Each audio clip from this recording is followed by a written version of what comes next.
their lives in order to save those who were persecuted, the ones that were recognized as righteous of the nations. They were recognized. One of the most, a moment that you saw where Sarkozy, the president of France at the time, said, "Je changerai à Yad Vashem," I was changed in Yad Vashem, was when he entered the remembrance room, the black room with the small spots of lights.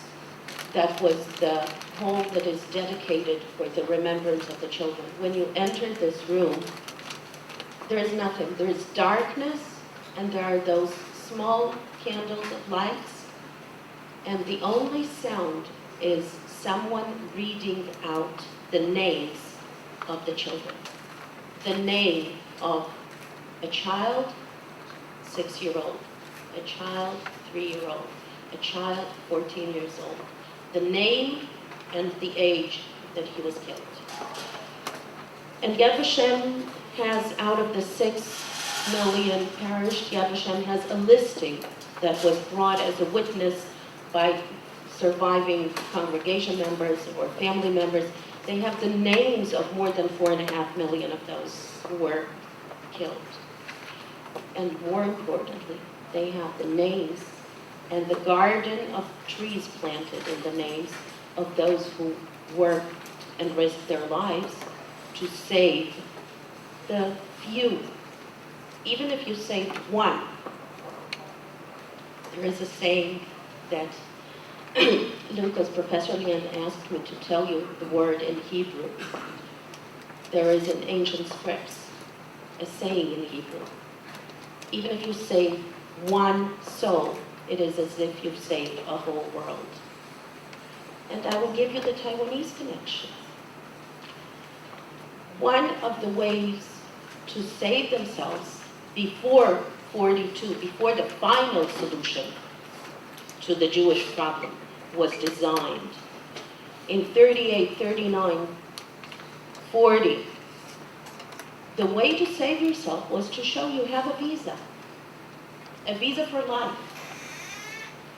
And most consuls and embassies did not want to give those visas because they were under instructions from their governments. There were diplomatic relations with Nazi Germany. But there was one very brave consul general sitting in Vienna. And he was born in Hunan province in China. And he was the consul general of China. And he is Taiwanese. Later, he moved to Taiwan. And he continued to serve his country in the Foreign Service until he passed away, until he retired and then passed away at the late 20th century. His name is Hao Fengchang. And he was recognized as a righteous of the nations.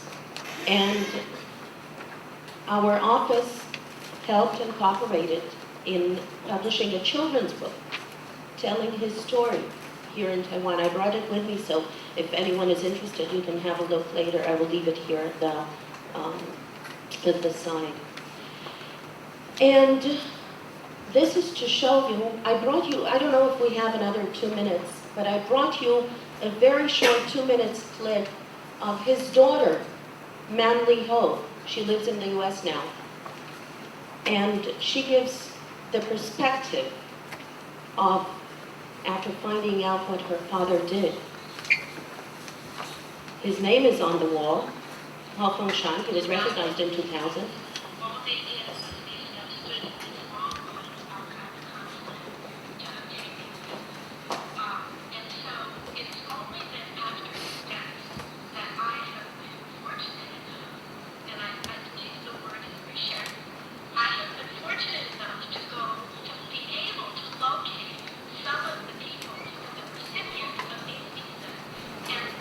Lucky enough to find some first-generation survivors. He's still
then German excellent.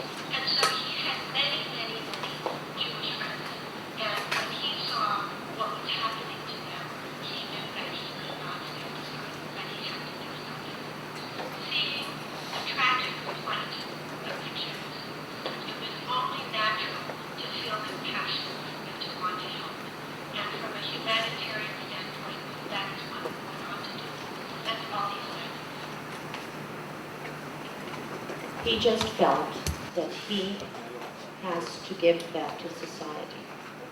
I don't have to explain to you what it means in Chinese culture to disobey orders that he was given not to continue by the ambassador that was responsible from Berlin.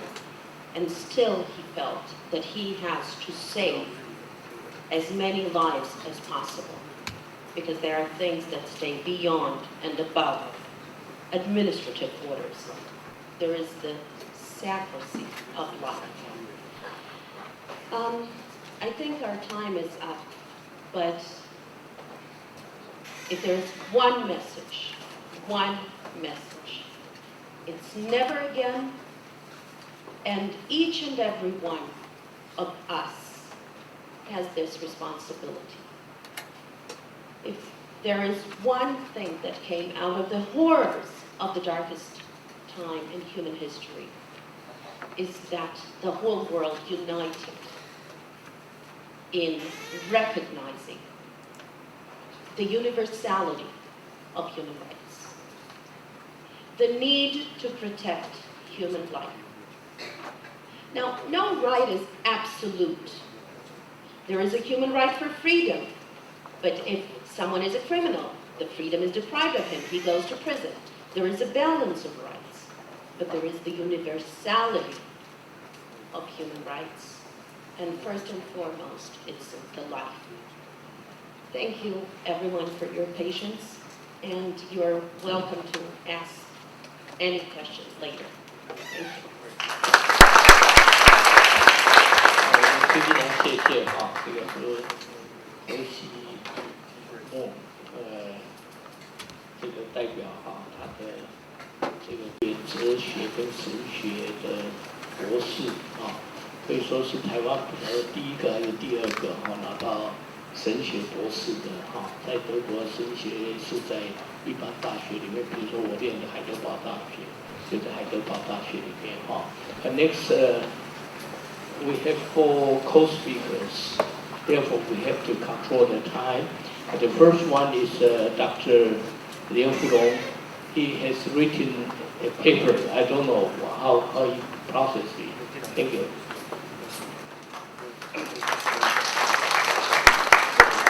Thank you, Simona, because you give us a very good lesson for all our students, especially for me. I remember several years ago, I know a film of Oscar Schindler, and you just say in English, this Schindler, because Oscar Schindler saved a lot of Jews, and the people want to send his restitution and made out of the golden keys to a ring. And this ring, in this ring, inscribed, if you save one person, you save the whole world. 假如你救一个人，那你就救了全世界，在塔木里面。所以我希望Simona帮我们I wish you can speak in Hebrew. כל המציל נפש אחת, כאילו הציל עולם ומלואו. 大家都听懂了，救了一个人就救了全世界。So this sentence, this word, expresses the thanksgiving from all the Jews. They are in such a concentration camp, and I think this lesson of the human rights is so important for us. We think we are right now. We have freedom. We have equality before the law. We enjoy the freedom of expression. We enjoy the freedom to travel, we enjoy everything of freedom. But in my eye, I think if we look in this several decades after World War II, we have also a lot of human rights violation. For example, in the China one baby policy, how many girls were killed because the Chinese think that if they want child, they need boy but not girl. And even in the very bad policy, or in the very, if we remember the Cultural Revolution, the statistic, if we count all together, more than 30 million of Chinese were murdered in such a cultural revolution. So we don't think that the human right is safeguarded. Not. So I think right now, for every one of us, we have to learn out of our country. We have to make the best policy, not only to save people, but to protect people, to make them, to give them best education, to give them the chance to develop themselves. So I think to remember the tragedy of Holocaust is one side, but to make the better future is another challenge. But it's not easy, but we have to do it. So I think if we try to avoid such a tragedy again, just Simona said, never and never. But another side, we have to try the best to make peace between the China and Taiwan and in the whole Asia. We have to make peace, because only peace can safeguard the human right. If we remember the criteria of European Union, because European Union try to enlarge the EU, and in Copenhagen they set 5 criteria. If any country want to join the European Union, they have to fulfill the 5 criteria. The first one is democracy, because only in a democracy, the freedom of the other person, the equality of the other person will be safeguarded. The second criteria is human right.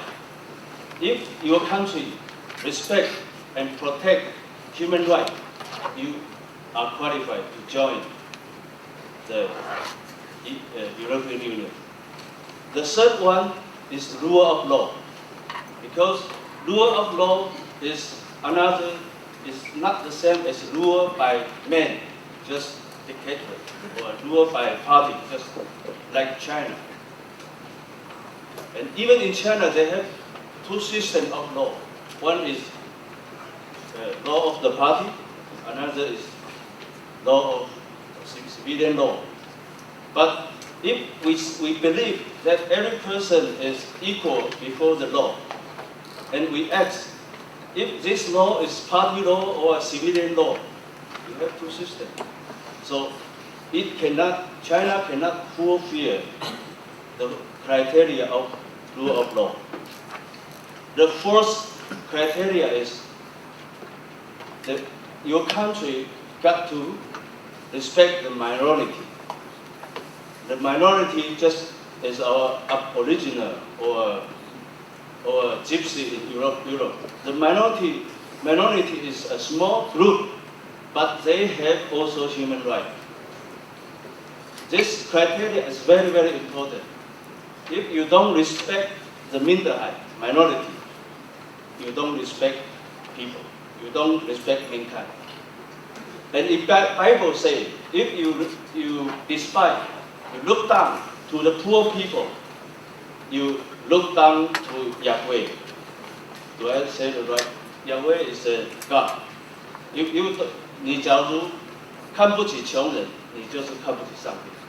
If you look down to poor people, you look down Yahweh, look down your God. So this minority is very important.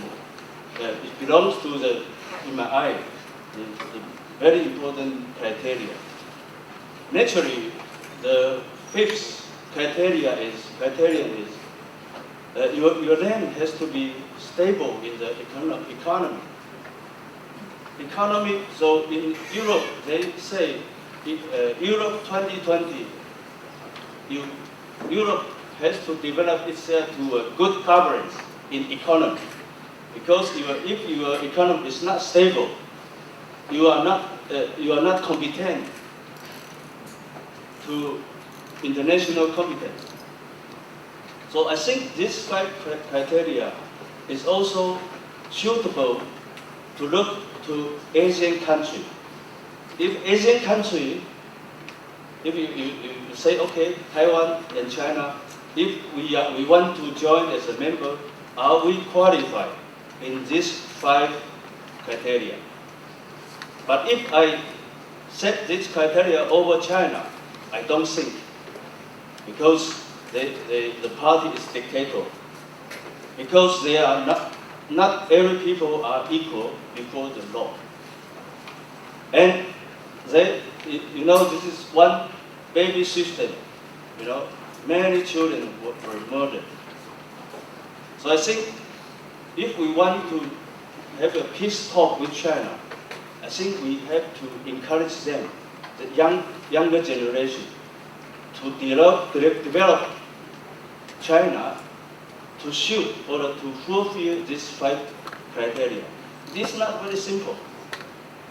I think even the many minority was depressed in China, Xinjiang or Mongolia or this Islam area. So make peace in Asia, I think is for everybody of us a very huge challenge, big challenge. And we have to study hard. We have to do hard to search peace. A very famous Jew, Jesus Christ, he said, if you created peace, you can be called children of God. This is a Matthew Gospel.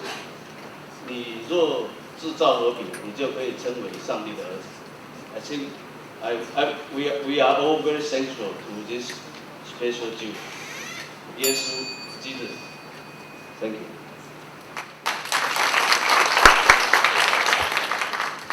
Thank you, Professor Lin. The next one we are going to introduce is 李亮神父好，请你。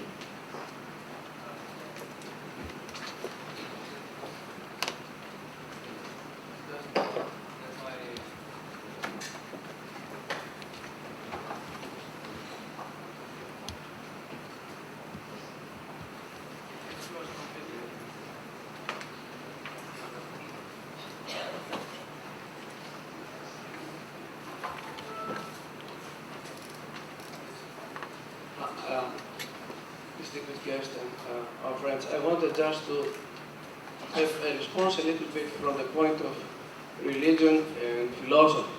And first of all, the philosophy in front of the Shoah or the Holocaust only can have silence and mourning because there is no logic.